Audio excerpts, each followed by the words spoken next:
This was never about winning. Winning is only the last page. Nobody sees the hundreds before it. The mornings when nothing made sense. The nights when giving up felt easier. But dreams don't disappear because life becomes difficult.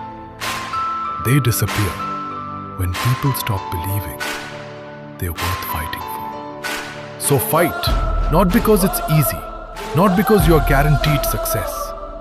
Fight because some dreams are too important to abandon.